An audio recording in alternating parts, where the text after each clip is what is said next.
बच्चे today we are going to start this session once again. काफ़ी देर के बाद हम बीच में हम लोग कर नहीं पाए। So even though we speak only English in our school, but as you know during this session I do explain the things in Hindi. The reason is there are some deep concepts that I need to explain in depth. तो जब तक मैं वो पूरा explain ना करूँ अच्छे से आपको समझ नहीं आएगा. तो आप लोगों से भी ये रिक्वेस्ट है that during this session you can speak in Hindi. आप हिंदी में क्वेश्चन पूछ भी सकते हो और कोई भी डाउट हो क्लैरिफाई कर सकते हो, और जो भी आपने अब तक सीखा है वो आप मेरे साथ शेयर कर सकते हो, बता सकते हो. ठीक है, तो थोड़ा सा हम पहले रीकैप करेंगे. हम पहले ये देखेंगे कि हमने आज तक पिछले काफ़ी सारे सेशंस हमने लिए. बहुत सारे हमारे जो स्टूडेंट्स जो पर्सनैलिटी डेवलपमेंट ग्रुप में थे वो 10th क्लास में थे and they have passed out. तो we are missing them here. They were very brilliant students. तो चलो अच्छा है आप लोग अब आए हैं, तो let's start with the session. अब Jabjot we will start with you. I would like you to share whatever we have learned till today. No need to read or remember everything. Whatever you can recall. जो भी बच्चे कुछ important points आपके mind में आते हैं आप उसको शेयर कर सकते हैं. ठीक है अनु, आप इसको जैसे सबसे पहले मैं बताऊंगा, जैसे कि सर ने बताया था कि हमारा माइंडसेट कैसे सेट होता है. अगर हम गुड वीडियोस देखेंगे और रीड गुड बुक्स करेंगे तो उससे हमारा माइंडसेट सेट अच्छे से सेट होगा. और सर ने हमें बहुत कुछ बताया, जैसे कि सर ने बताया था कि सबकॉन्शियस माइंड के बारे में और कॉन्शियस माइंड के बारे में. सर ने ये बताया था कि जो सबकॉन्शियस माइंड है वो बहुत पावरफुल है. अगर देखो, जैसे सर ने बताया था कि अगर हम जो चीज़ें 10-15 साल से कर रहे आते हैं वो हमारे सबकॉन्शियस माइंड रिकॉर्ड कर लेता है. और अगर हमने अच्छी चीज़ें आज से शुरू करेंगे, आज से लेकर आगे 10 सालों तक अगर हम अच्छी चीज़ें करेंगे तो हमारा सबकॉन्शियस माइंड पिछली चीज़ों को भूल के ये चीज़ें रिकॉर्ड कर लेगा. और सर ने हमें बताया था कि इवेंट प्लस रिस्पॉन्स जो इवेंट होता है, अगर जैसे कि सर ने बताया था कि जैसे अगर हमारा कल एग्ज़ाम है और आज हम टेंशन के मारे पढ़ नहीं रहे हैं और सोच रहे हैं कि कल एग्ज़ाम है, सोच रहे हैं कि हमारा दिन गुजर जाएगा. और एक दूसरा बच्चा है वो उसी समय में पढ़ेगा और टॉप करेगा. ये पता चलता है कि जो हमें जितना टाइम मिलता है उस समय में हमें उतना पढ़ना चाहिए. और सर ने बताया था कि अगर कोई फंक्शन है शाम को और हमारा कल एग्ज़ाम है, हम सोचेंगे कि हमारा फंक्शन में जाएं कि क्या करें. हमें उधर अपने मन को मनाना है कि हमें फंक्शन में नहीं जाना. पहले प्रायोरिटी हमारी पढ़ाई है, पहले पढ़ाई करनी है फिर फंक्शन में जाना है. सर ने हमने ये समझाया था. ठीक है बच्चे, thank you. Go to your seat, keep it with you. देखो इसमें ऐसा है बच्चे, मैं थोड़ा सा जो नए स्टूडेंट्स हमारे साथ ज्वाइन हुए हैं उनको मैं थोड़ा सा समझा दूँ. आप लोग देखो कि कई बार आपके पेरेंट्स आपको कहते हैं कि तुम्हारी आदतें गंदी हैं. कुछ बच्चे होते हैं ना जिनके पेरेंट्स उनसे परेशान होते हैं, उनको कहते हैं तुम्हारी आदतें बड़ी गंदी हैं. हम तुम्हें बार बार समझाते हैं लेकिन तुम फिर वैसा ही करते हो. तो वो वैसा क्यों करते हैं? इवन हम अगर बड़ों की भी बात करें, अगर मैं अपनी बात करूं या किसी की आपके पेरेंट्स की भी बात करूं, हम लोग एक तरह के बन चुके. अब दूसरा हमें समझा रहा है, कई बार हम भी गलती करते हैं, हमें पता भी है ये गलत है लेकिन फिर भी हम करते हैं. क्यों? हम अपनी आदत से मजबूर हैं. वो आदत कैसे बनी? वो आदत ऐसे बनी कि पिछले 5 साल 10 साल 15 साल से जो चीज़ मेरे माइंड में फीड हो रही है, वो हो सकता है मेरी फ्रेंड सर्कल गलत है. अगर गलत तरह के लोगों के साथ मैं बैठता उठता हूँ, उनके साथ में खेलता हूँ, कहते हैं ना man is known by the company he keeps. तो क्या होता है कि आपके माइंड में अगर आप गलत तरह के लोगों के साथ आप दोस्ती करोगे, गलत विचार ही आपके माइंड में जाएंगे. तो बार बार जब वो विचार आपके माइंड में जाते हैं वो आपके सबकॉन्शियस माइंड का हिस्सा बन जाते हैं. एक आपका कॉन्शियस माइंड है जो अभी सुन रहा है मेरी बात, ठीक है. दूसरा आपका माइंड एक पार्ट अंदर है जो आपको ये बता रहा है कि ये ठीक कह रहे हैं कि गलत कह रहे हैं, है ना. जैसे कोई आपको कहता है कि शराब पीनी चाहिए, ये पी लो. आपके अंदर से एक आवाज़ आती है नहीं, शराब पीना गलत बात है. क्यों? क्योंकि बचपन से आपको ये पढ़ाया गया, सिखाया गया, और वो विचार आपके दिमाग के अंदर बैठ चुका है पक्की तरह से कि शराब पीना गलत बात है, राइट? किसी को गाली निकालना गलत बात है। तो वो जो आपके ब्रेन का हिस्सा जिसमें वो विचार बैठ चुके हैं पिछले 15-20 साल या 10 साल या 12 साल, जितनी भी आपकी एज है, उसको हम कहते हैं सबकॉन्शियस माइंड। तो that is very very powerful. अब सबकॉन्शियस माइंड में अगर गलत विचार बिठा लोगे तो आप गलत काम करोगे, अगर उसमें ठीक विचार बिठाओगे तो आप ठीक काम करोगे। अब वो विचार बैठेंगे कैसे? वो ऐसे बैठेंगे कि जिस तरह के लोगों के साथ मैं रहता हूँ, जिनकी मैं बातें सुनता हूँ, उसमें एक तो मेरी फैमिली है। फैमिली में तो कोई भी आपको गलत बात नहीं सिखाएगा, लेकिन आपकी कंपनी, आपके कज़न्स, आपके फ्रेंड्स, जिस तरह के लोग हैं, तो अगर इसीलिए आपके मम्मी पापा हमेशा आपको समझाते हैं कि अच्छे बच्चों के साथ दोस्ती किया करो, क्योंकि अगर अच्छे बच्चों के साथ बैठोगे, अच्छी बातें बार बार आपके माइंड में जाएंगी, तो उससे क्या होगा? आपको ये विश्वास हो जाएगा कि नहीं, ये बात ठीक है, ये बात गलत है, मैंने गलत साइड नहीं जाना है, ठीक है? तो वो हमारे एक सबकॉन्शियस माइंड का हिस्सा बन जाते हैं। सबकॉन्शियस माइंड क्या है? जिस माइंड में हमारा वो पूरा फीड होके, अब अभी आप किसी की, जैसे मैंने अभी आपको एग्जांपल दी, आप अभी किसी की बात सुन रहे हो, वो कह रहा है शराब पीनी चाहिए, ये आपका कॉन्शियस माइंड सुन रहा है। लेकिन जो आपका बिलीफ सिस्टम है, जो आपके विश्वास बन चुका है, जो विचार आपके दिमाग में बैठ चुके हैं पूरी तरह से, वो विचार वो हैं जो आपने पिछले 10-12 साल अपने पेरेंट्स से, अपनी फैमिली से बातें सुनी। तो वो विचार जो आपके दिमाग में हैं, जो आपका सबकॉन्शियस पार्ट है, वो आपको क्या बताएगा कि नहीं, ये गलत है, ये बंदा गलत कह रहा है, ठीक है ना? उसके बाद दूसरा पॉइंट जबजोत आपने कौन सा शेयर किया था अभी? सर जो event plus event plus response is equal to outcome. ये आपको ऐसे नहीं समझ आएगा, मैं थोड़ा सा आपको डिटेल में समझा देता हूँ। किसी इंसान ने आपको गाली निकाली, लेट अस से स्कूल में ही हम बात करते हैं, आपका कोई क्लासमेट है, कोई फ्रेंड है जो बदतमीज़ है, उसने आपको गाली निकाली, ठीक है? ये हो गया इवेंट। इवेंट मतलब कोई हैपनिंग जो हो गया, कुछ हो गया, कोई भी चीज़ जो हो रही है, दैट इज़ एन इवेंट। किसी ने आपको थप्पड़ मार दिया, वो भी एक इवेंट है। इवेंट मीन्स एनी हैपनिंग, जो भी हो रहा। अब वो तो जो होना था हो गया, उसने आपको गाली निकाली या कुछ बुरा कहा, वो हो गया ना। आप उसको चेंज कर सकते हैं? नहीं कर सकते, बिकॉज इट हैज़ हैपेंड। अब इवेंट प्लस रिस्पॉन्स, ये हम किस बुक से हम पढ़ रहे हैं? This is the success principles by Jack Canfield. ये देखिए, ये बुक है, this is the book the success principles by Jack Canfield. This is one of the most wonderful books that I have ever gone across. तो event हो गया, event plus response. Response का मतलब ये है कि एक इंसान ने जो करना था उसने तो कर दिया, उसके बदले में अब मैं कैसे रिएक्ट करूंगा? क्या मैं भी उसके बदले में उसको गाली निकालूंगा, या मैं अपनी मैम के पास जाऊंगा, मैम को शिकायत लगाऊंगा, मैम इसने ऐसा किया? तीसरा मेरा रिस्पॉन्स ये भी हो सकता है, ना मैंने उसको गाली निकाली, ना मैं उसकी शिकायत करने गया, मैंने उसको बोला यार तूने बहुत गलत बात की, मैं तुझे अपना फ्रेंड समझता था, आज के बाद मेरी तेरी फ्रेंडशिप ख़त्म, मैं तेरे से बात नहीं करूँगा। तो 3 रिस्पॉन्स हो गए। किस तरह से रिस्पॉन्स देना है ये तो आपके अपने हाथ में है ना, है कि नहीं? तो इवेंट एक हो गया, रिस्पॉन्स आपने दिया। अब आपके रिस्पॉन्स पे डिपेंड करेगा कि आउटकम क्या होगी। फॉर एग्जाम्पल, उसने भी गाली निकाली, आपने भी गाली निकाली, वो और गंदा है, उसने 2 गालियाँ और निकाली, आपने भी और निकाली, लड़ाई बढ़ गई। तो अगर आपने रिस्पॉन्स ये दिया कि आपने गाली के बदले में गाली निकाली, तो आउटकम क्या होगा? लड़ाई ज़्यादा हो जाएगी। समझ रहे हो मेरी बात? आउटकम का पता लग रहा है आपको, व्हाट आउटकम मीन्स? हाँ, ठीक है।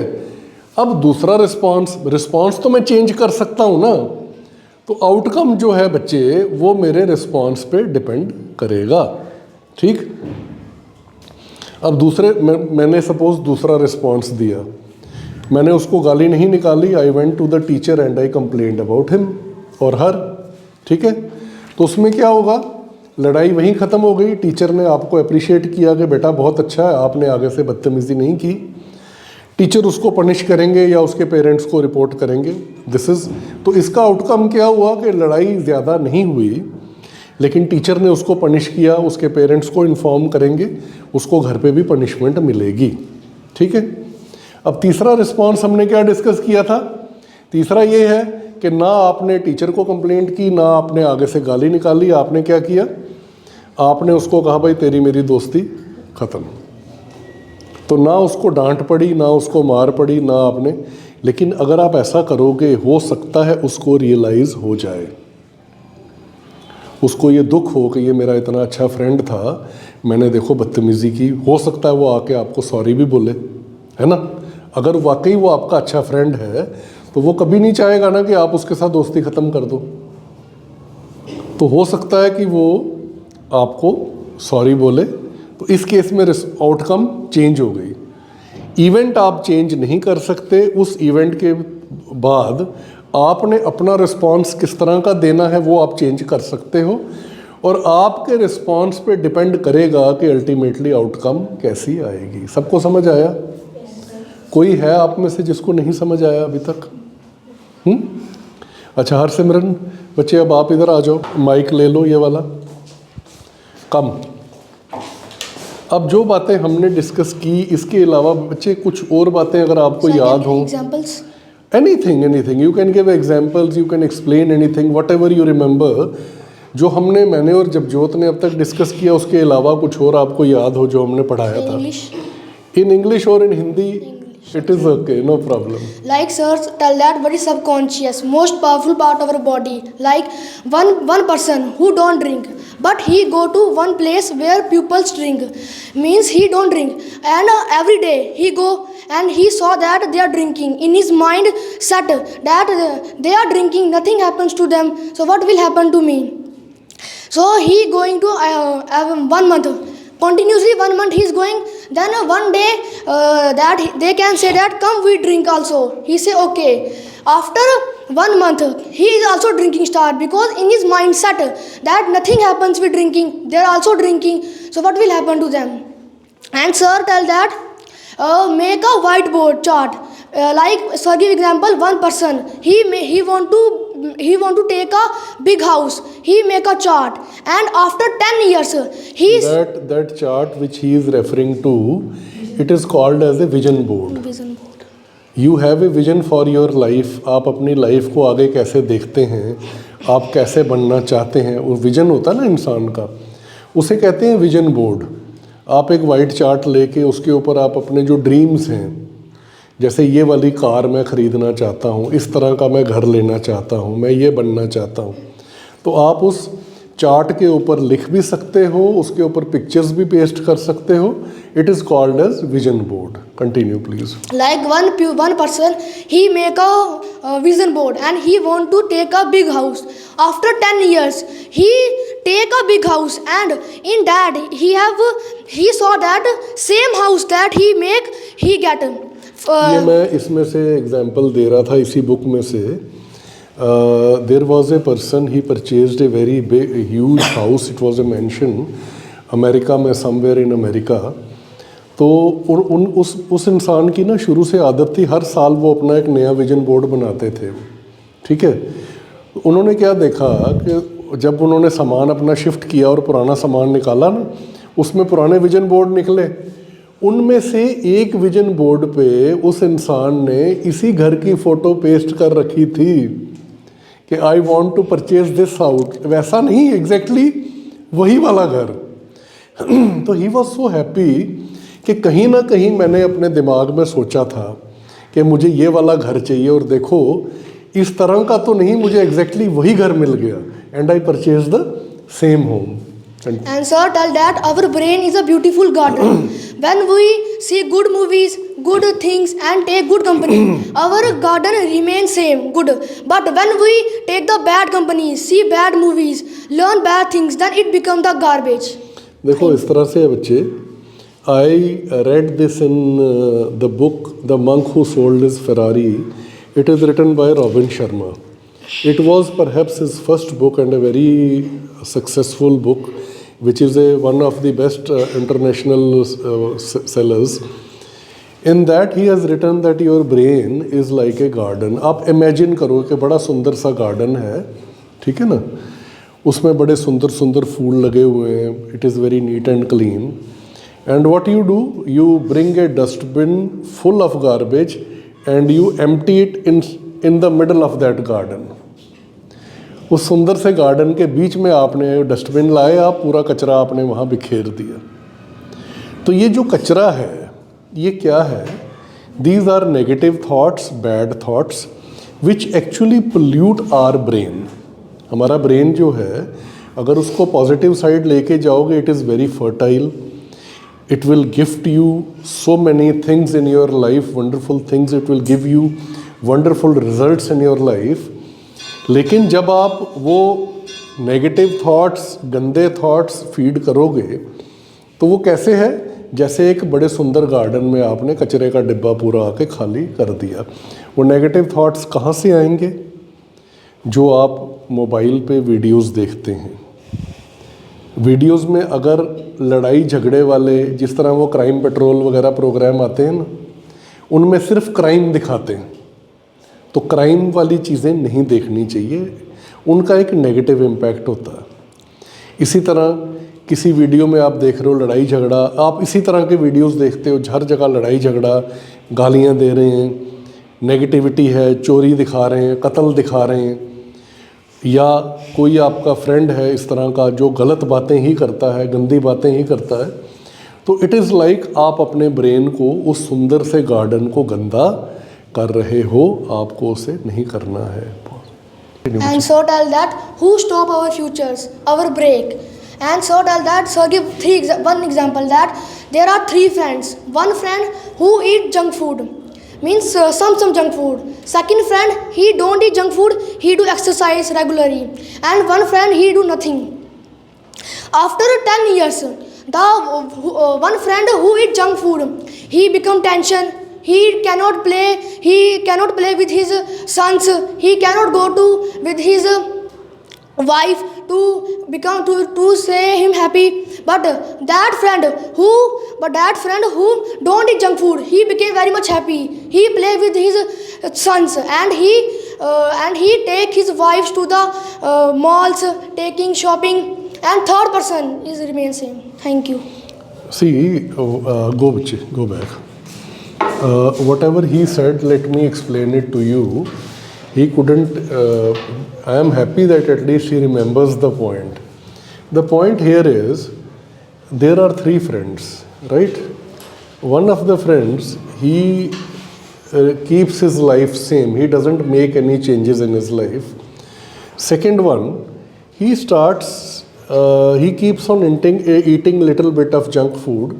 And sometimes he drinks whiskey and other alcohol, that kind of stuff also, but in little quantity. Third person, he shifts to a very healthy diet and he starts exercising or walking for 20-25 minutes. अभी आप देखो, थोड़ा बहुत कभी junk food खा लेना कोई इतनी बुरी बात तो नहीं, ठीक है. बहुत सारे लोग हैं जो ओकेजनली थोड़ी सी विस्की वगैरह भी पी लेते हैं. कई लोग हैं, पीनी तो नहीं चाहिए, बट कुछ लोगों को थोड़ी बहुत आदत होती है. कभी कोल्ड ड्रिंक भी पी ली, कभी जंक फूड खा लिया. तीसरा फ्रेंड जो है, उसने अपनी लाइफस्टाइल को थोड़ा सा बेटर किया. कोई ज़्यादा काम नहीं किया कि वो एक्सरसाइज ही कर रहा है, लेकिन क्या कर रहा है कि 15-20 मिनट वॉक कर ली और थोड़ा सा जो जंक फूड वगैरह वो बंद कर दिया. And he is eating something healthy, right. अब 6 महीने में कोई फ़र्क नहीं आया, दोनों में एक ही जैसे हैं. तो सब ने कहा भाई वो जो जंक फूड खा रहा है या वो कोल्ड ड्रिंक वगैरह या कुछ भी, वो कह रहा है भाई ये इसको क्या फ़ायदा, मैं देखो सब कुछ खाता हूँ फिर भी मैं ठीक हूँ. जो हेल्दी डाइट ले रहा है और जो वॉक वगैरह कर रहा है उसमें भी कोई फ़र्क नहीं आया, but he continues the same. 6 महीने बाद कोई फ़र्क नहीं, 1.5 साल बाद कोई फ़र्क नहीं, 2-2.5 साल के बाद फ़र्क दिखना शुरू हो गया. जो तो सेम था वो तो सेम ही रहेगा, उसमें कोई चेंज नहीं आई. जिसने बच्चे अपनी डाइट चेंज कर ली, अपना थोड़ा एक्सरसाइज वगैरह शुरू कर ली, he started losing weight, he started remaining more healthy, उसको कोई तकलीफ़ भी नहीं थी, कोई प्रॉब्लम नहीं थी। ये वाला जो है, जो जंक फूड वगैरह या इस तरह की चीज़ें खा लेता है, he had put on weight. अब दोनों के वेट में फ़र्क पड़ गया, उसका वेट 5 किलो कम हो गया, उसका 5 किलो ज़्यादा हो गया, तो 10 किलो का फ़र्क आ गया ना, ठीक है। अब उसको एसिडिटी और इस तरह की छोटी छोटी प्रॉब्लम्स ये शुरू हो गई। जब 5-7 साल हो गए, इसकी हेल्थ बिल्कुल अच्छी हो गई, उसकी हेल्थ बिल्कुल ख़राब हो गई। अब जब इंसान की हेल्थ ख़राब होती है ना, वो हर बात पे गुस्सा करता है, हर बात पे चिड़चिड़ा हो जाता है, उसको कोई काम अच्छा नहीं लगता। अगर उसको बच्चे कहेंगे मेरे साथ खेलो, he doesn't like to play because he is not feeling good. अगर उसकी वाइफ उसको कह रही है मेरे साथ कहीं बाहर चलो, चलो बच्चों को लेके चलते हैं, घूमने चलते हैं, he doesn't want to go. जब बंदा ठीक नहीं होता, उसकी सेहत ख़राब हो जाती है, वो लाइफ को एंजॉय नहीं कर पाता। इसकी वजह से क्या हुआ, उसके बच्चे भी उससे नाराज़, उसकी वाइफ भी उससे नाराज़, तो घर में एक टेंशन हो जाती है ना, माहौल ख़राब हो जाता है, उसकी पर्सनल लाइफ भी ख़राब हो रही है। दूसरी तरफ वो जो बंदा जिसने अपनी लाइफ चेंज कर ली 5-7 साल के बाद, उसकी लाइफ तो बहुत बढ़िया हो गई, he is so active, so happy. तो वो तो अपने बच्चों को खुद कह रहा है चलो भाई खेलते हैं, मैं आपके साथ क्रिकेट भी खेलूँगा, फुटबॉल भी खेलूँगा, whatever you want to play. बच्चे खुश होते हैं। फिर कभी उनको कहता है चलो घूमने चलें, यहाँ चलें, वहाँ चलें। तो अच्छा, फिर ये जो बीमार है, इसकी पैसे जो कमाई की, वो पैसे डॉक्टर के पास जाना, दवाइयाँ लेनी, फिनेंशियली भी उसको प्रॉब्लम हो गई। और जो बंदा ठीक है, वो और ज़्यादा एक्टिव होके और ज़्यादा काम कर रहा है, तो वो फिनेंशियली भी और ज़्यादा पैसे भी कमा रहा है, और उसको बार बार डॉक्टर के पास जाके दवाइयों पे पैसे खर्च करने की ज़रूरत नहीं। तो अल्टीमेट थिंग इज़ कि कोई भी आदत आपकी जो है, गंदी आदत का नुकसान डेफिनेटली होता है, अच्छी आदत का फ़ायदा भी डेफिनेटली होता है, लेकिन इट टेक्स टाइम। अब आप क्या सोचते हो, फिर क्या हो गया, मैंने मोमोज़ खा लिए, मुझे कुछ हुआ, मैं तो ठीक हूँ। बट आप ये नहीं सोचते कि it is not about momos और पिज़्ज़ा और बर्गर, इससे आपकी एक गलत आदत बन रही है। Are you getting my point? वो आदत एक प्लेट पे नहीं रुकेगी, वो आदत आपको उस तरफ ले जाएगी, आहिस्ता आहिस्ता आहिस्ता वो थॉट आपके सबकॉन्शियस माइंड में बैठता जाएगा। अल्टीमेटली आपका घर का खाना खाने का मन नहीं करेगा, आप बाहर का खाना ही खाओगे, ठीक है। और कुछ साल के बाद बच्चे क्या होगा, आपकी सेहत पूरी तरह से ख़राब हो जाएगी। लेकिन प्रॉब्लम क्या है, हम आगे का नहीं सोचते। आपके मम्मी पापा आगे का सोचते हैं, इसलिए वो आपको मना करते हैं। आप क्योंकि बच्चे हो, आपको दूर का नज़र नहीं आ रहा कि 5 साल बाद क्या होगा, 10 साल के बाद इसके रेपरकशंस क्या होंगे, करेक्ट। इस वजह से आप अपने आप को ख़राब कर लेते हो। तो हमें ये चीज़ लेके चलनी है that it is the principle of the universe, कि अगर मेरी अच्छी आदतें हैं, उनका मुझे बेनिफिट मिलना ही मिलना है। हो सकता है किसी चीज़ का बेनिफिट आज मिल जाए, किसी चीज़ का बेनिफिट कुछ देर बाद मिल जाए। जैसे मैं आपको बताऊं, आप कभी अमरूद का पेड़ लगाओ या आम का पेड़ लगाओ, वो 1-2 साल में फल दे देता। आप इमली का पेड़ लगाओ, इमली का पेड़ 35 ईयर्स के बाद फ्रूट देता है। Got it? इसी तरह आपकी कुछ आदतें एकदम से रिज़ल्ट दे देती हैं, कुछ आदतें बच्चे ऐसी हैं जो आपको इमीडिएटली रिज़ल्ट नहीं देती। तो अपने आप को इम्प्रूव करने के लिए यू हैव टू पे ए प्राइस। आपको अगर अच्छी लाइफ चाहिए तो आपको उसकी कीमत चुकानी पड़ती है। कीमत कैसे चुकानी पड़ती है? आपको अपने आप को कंट्रोल करना पड़ता है। तो इसमें बुक में आज का जो चैप्टर मैं यहाँ आने से पहले देख रहा था, which I was thinking I will teach you, ये है be willing to pay the price. कीमत चुकाने के लिए तैयार रहो। कीमत का मतलब ये नहीं होता आपने कोई पैसे देने हैं, आपको सिर्फ अपने शौक़, अपनी जो ख्वाहिशें, डिज़ायर्स हैं, उनको कंट्रोल करना है।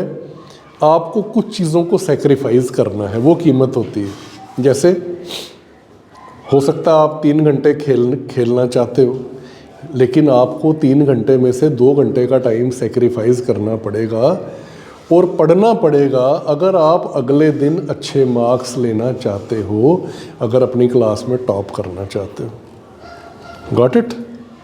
तो इस चैप्टर को थोड़ा सा देख लेते हैं।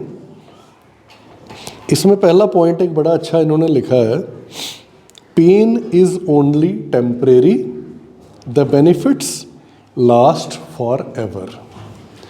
Pen is only temporary, pain temporary है। कैसे? जैसे आपने अब जैसे मयूरी और सुफी क्लास में टॉप करते हैं, शुरू से अच्छा पढ़ रहे हैं, उनका क्या है कि उन बच्चों ने शुरू से मेहनत की है। पेन का मतलब बेटा ये नहीं है कि आपको कोई दर्द होगी। पेन का मतलब ये है कि जब आपको पेरेंट्स कहते हैं नहीं शादी में नहीं जाना है, अपने एग्ज़ाम की तैयारी करो, आपको पेन होती है ना। पेन का मतलब है वो वाली तकलीफ़ जहाँ आपको सेक्रीफाइस करना पड़ता है। मम्मी पापा कहते हैं नहीं तुम्हारी सेहत ख़राब हो जाएगी, ये तुमने नहीं खाना है, आपको तकलीफ़ होती है ना। That is the pain. अब एक इंसान जो वो पेन को मतलब बियर कर रहा है, कैसे? डेली आप ये काम कर रहे हो कि हम अपनी पढ़ाई पे कंप्रोमाइज़ नहीं करेंगे, चाहे मुझे शादी पे ना जाना हो, चाहे मुझे खेलने के लिए ना जाना पड़े, लेकिन जब तक मेरा काम पूरा नहीं होगा आई विल नॉट गो। तो वो पेन तो है ना आपके लिए, इट इज़ टफ, ठीक है।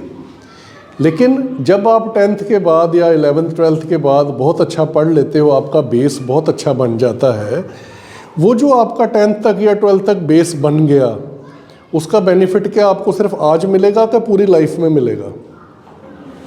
हाँ, पूरी लाइफ में मिलेगा ना। अब जो बच्चे जिनका बेस ख़राब हो जाता है, who are not good in studies, उनको तो नुकसान पूरी लाइफ झेलना पड़ेगा। लेकिन अगर आपने सेक्रीफाइस किया, वो जो पेन थी वो तो थोड़ी देर की है ना, कि चलो कभी आधे घंटे के लिए आपको लगेगा बुरा, मैंने जाना था मैं नहीं जा पाया, अगले दिन आप भूल जाओगे। लेकिन वो जो आपने पेन बियर की, उसकी वजह से जो आपको बेनिफिट्स मिले, वो benefits they will last for ever.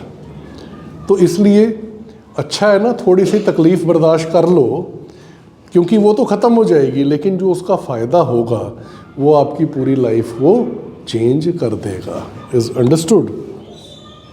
फिर इसमें दूसरे पॉइंट में क्या लिखा है, practice practice and practice, that is the only way to success.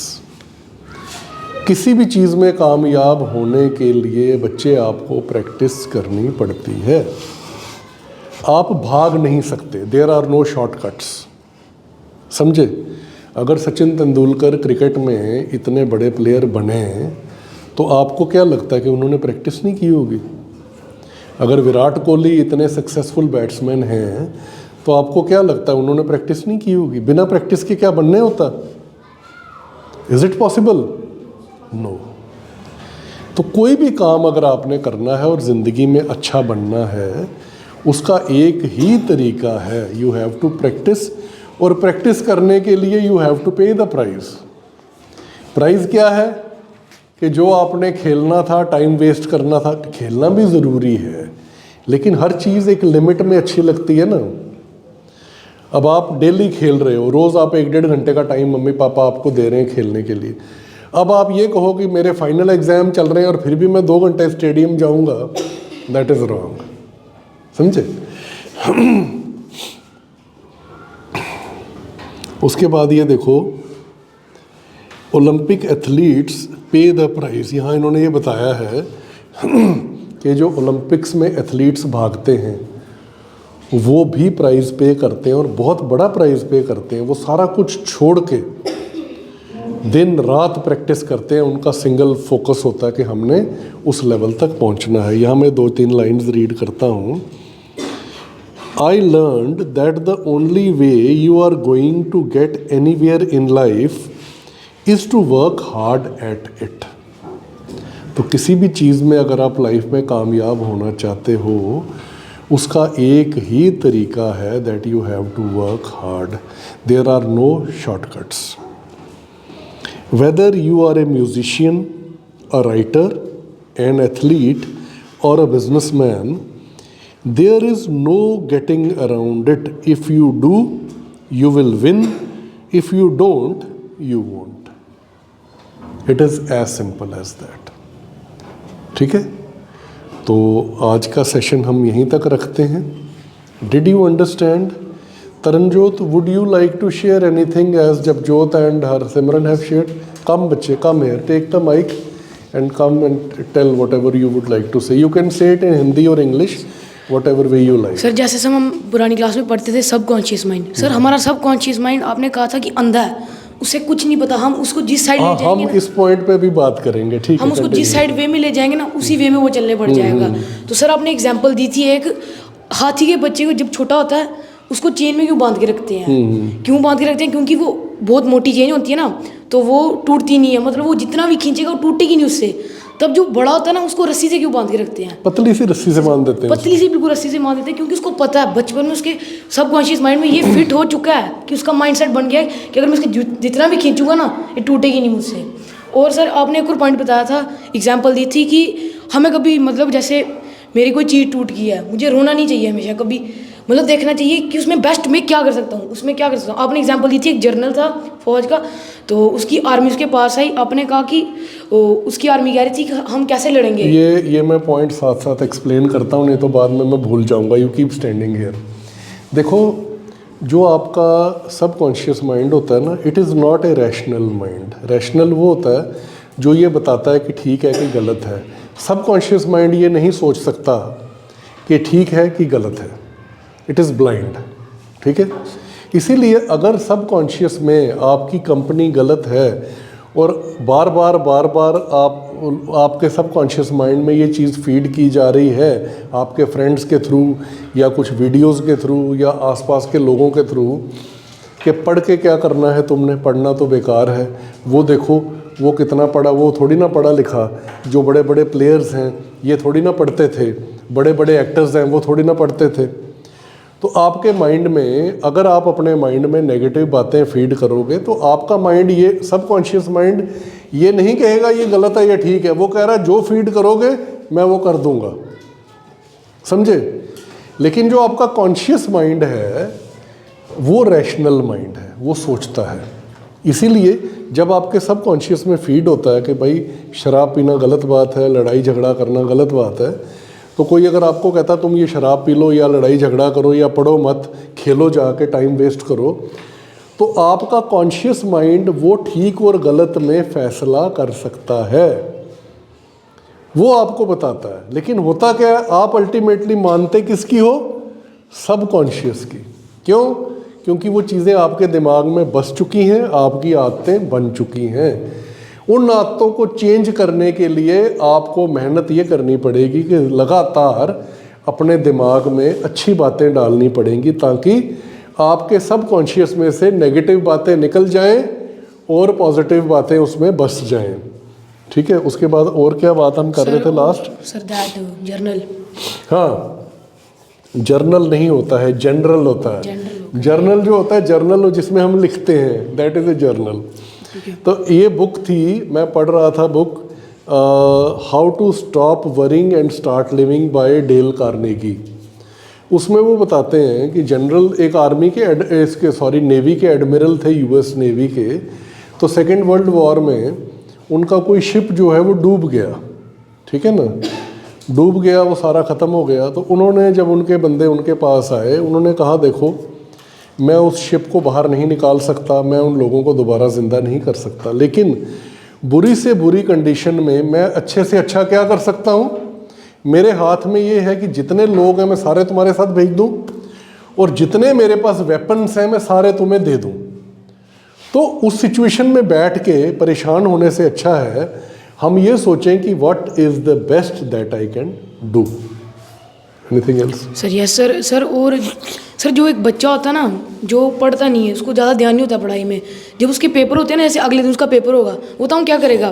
बैठेगा पढ़ने के लिए, ठीक है, हाँ 1-2 क्वेश्चन याद किए, उसकी बहन आएगी, वो उसको 3-4 थप्पड़ लगा देगा कि तू मुझे पढ़ने नहीं दे रही। मम्मी पापा को बोलने पड़ जाएगा आपने टीवी क्यों लगाया, शोर क्यों, वो बहाने ढूंढेगा पढ़ाई के बचने के लिए। तो और सर आपने ये बताया था कि देखो यही बात है कि हम एक्सक्यूजेस ढूंढते हैं, हम कभी भी रिस्पॉन्सिबिलिटी नहीं लेते। ये जो बुक मैंने आपको बताई जैक कैनफील्ड की द सक्सेस प्रिंसिपल्स, इसका जो पहला चैप्टर है ना, पहला चैप्टर ही क्या कहता है पता है? ये जो बात इसने हमने जब शेयर की थी, take 100% responsibility for of your life. अपने एक्शंस की पूरी रिस्पॉन्सिबिलिटी लो कि भाई जो कर रहा हूँ मैं कर रहा हूँ। हम खुद नहीं लेते, हम उससे भागते हैं, हम दूसरों को ब्लेम करते हैं। और जब तक हम दूसरों को ब्लेम करेंगे हमारी लाइफ कभी भी इम्प्रूव नहीं हो सकती। ठीक है, थैंक यू बच्चे। चलो, thanks to all of you for today. बाकी हम नेक्स्ट सेक्शन में डिस्कस करेंगे। ठीक है, थैंक यू।